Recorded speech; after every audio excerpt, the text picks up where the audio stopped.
Alors bonjour les amis, aujourd'hui une vidéo sur le leurre de l'humilité qui t'empêche de réaliser ton rêve et de montrer ta puissance. Comment ça se manifeste? Alors tu vas certainement te reconnaître dans cette espèce de paradoxe où quand tu vois quelqu'un qui fait une vidéo ou qui réalise quelque chose de sympa, tu te dis non mais en fait je sais mieux faire qu'elle en fait. Ok, ce qu'il a fait c'est pas mal mais je pourrais faire mieux. Et puis d'un autre côté, quand tu es face à la situation que toi tu as peut-être la chance de te mettre en chemin et de réaliser quelque chose, eh bien il y a une part de toi qui dit ah non mais moi je sais pas faire, c'est pas pour moi. Alors là, si tu te reconnais là-dedans, eh bien tu es en plein dedans, ce que j'appelle le leurre de l'humilité.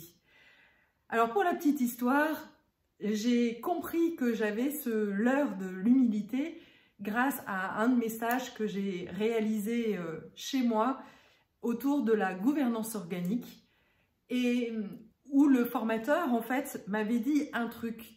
Alors accroche-toi parce que moi j'ai mis un peu de temps à comprendre tout ça. En fait, il m'a renvoyé que j'étais un cygne parmi les canards qui se prend pour une grenouille qui se gonfle plus grosse que le bœuf. Tu vois un peu le bordel. Ça montre à quel point à l'intérieur de toi, il y a plein de personnages, mais qu'en gros, tu sais plus qui tu es. Et d'un côté, il y a une part de toi qui se croit super forte, qui a vraiment le sentiment profond en fait qu'elle n'est pas là pour rien et qu'elle a quelque chose de fort à incarner, à un rôle important en fait dans cette société, tu le sens au fond de toi.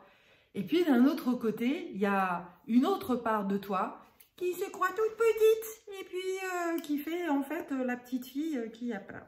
Alors qu'est-ce qui se cache derrière le leurre de l'humilité? Eh bien, c'est la peur. La peur de réussir. Et alors, à la fois la peur de l'échec, mais je crois encore plus la peur de réussir.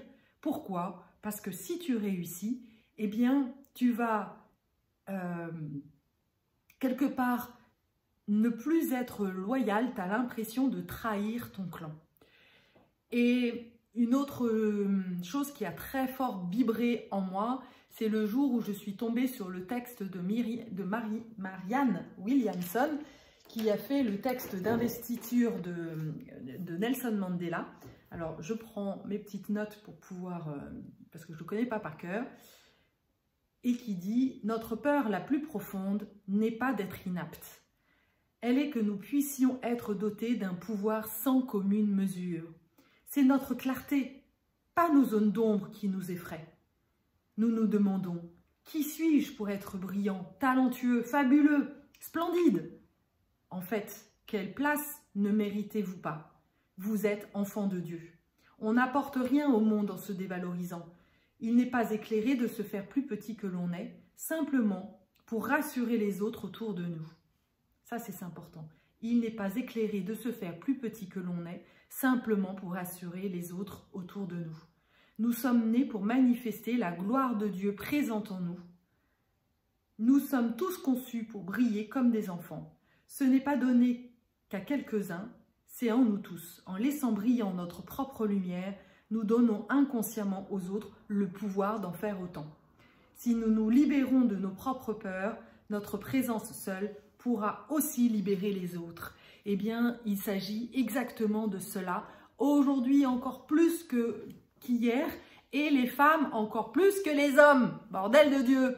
Parce que quoi? Parce que, évidemment, nous sommes conditionnés, nous les femmes puissantes, on les a cramées sur le bûcher, il faut quand même pas l'oublier.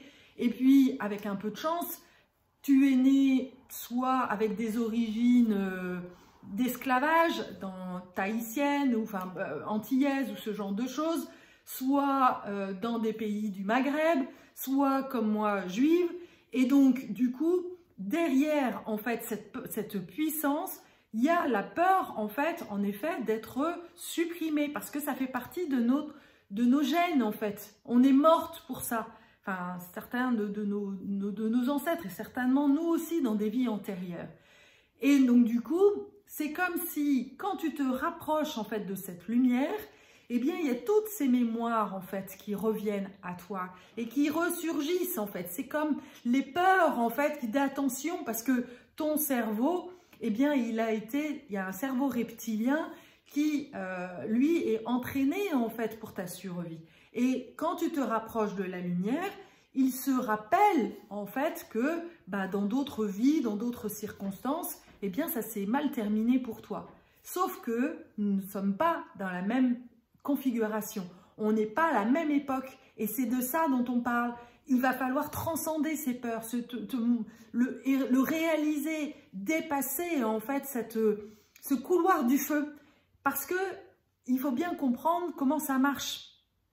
Quand tu sors de ta zone de confort, quand tu vas aller en fait à l'encontre en fait de ce qu'ont fait ta mère, ta grand-mère, ton arrière-grand-mère, etc., voire même tes frères, tes sœurs, etc., eh bien, tu te crois en danger parce que c'est comme si tu sortais du clan et que tu te retrouvais toute seule.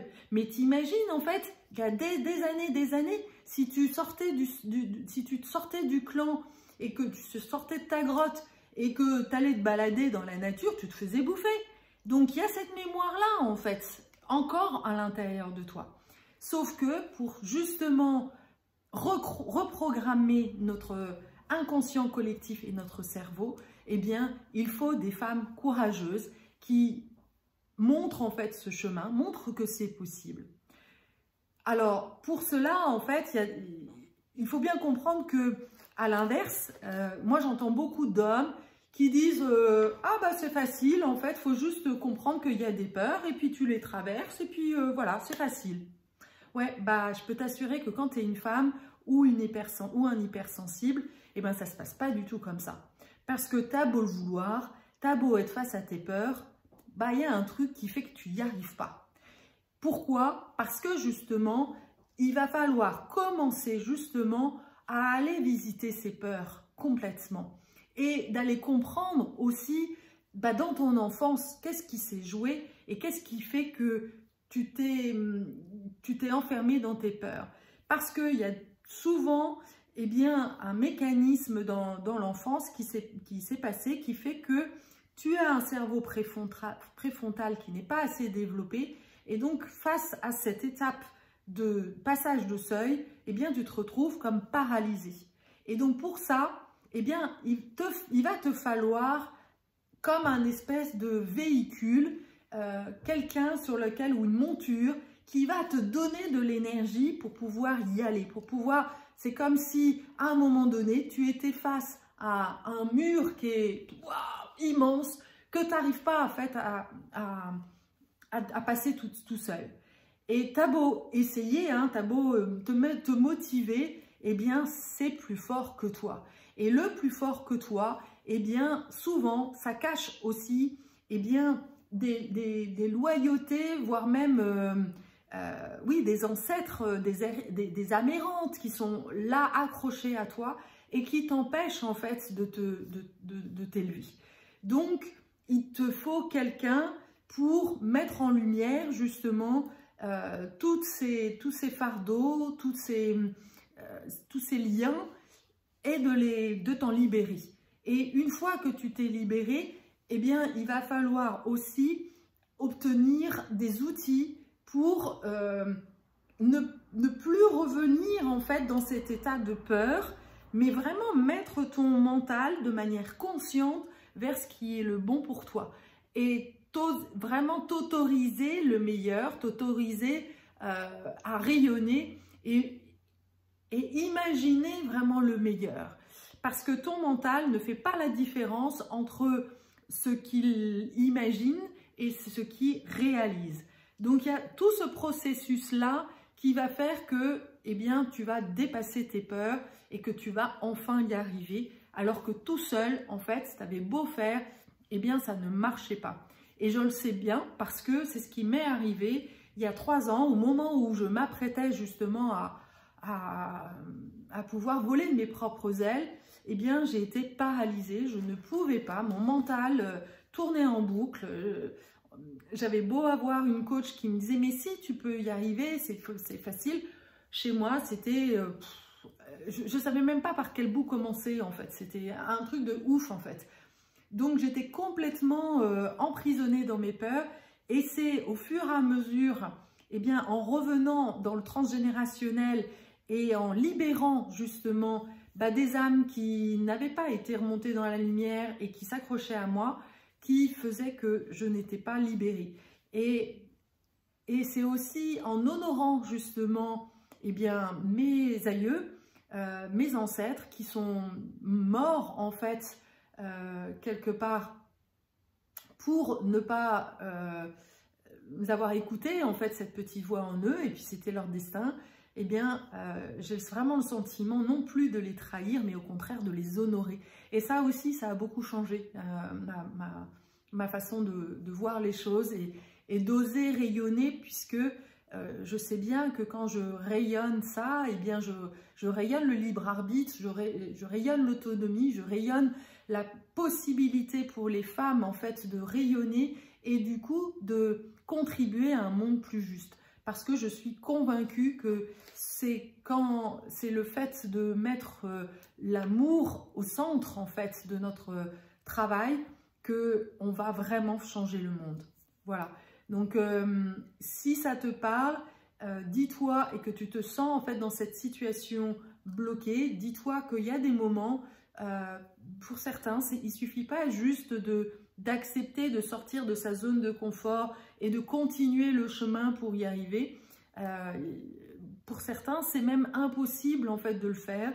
Il faut s'arrêter, il faut se décharger, en fait, des fardeaux qu'on a sur le dos qui ne nous appartiennent pas pour nous alléger et ensuite, en effet, pouvoir sortir, passer de cette zone de confort, d'habitude, à cette zone d'apprentissage qui est tellement belle, en passant par la peur.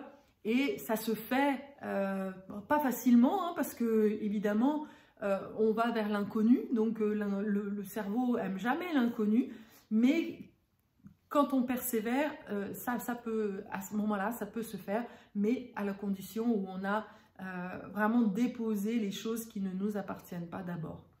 Voilà, et ben à très bientôt pour une autre vidéo.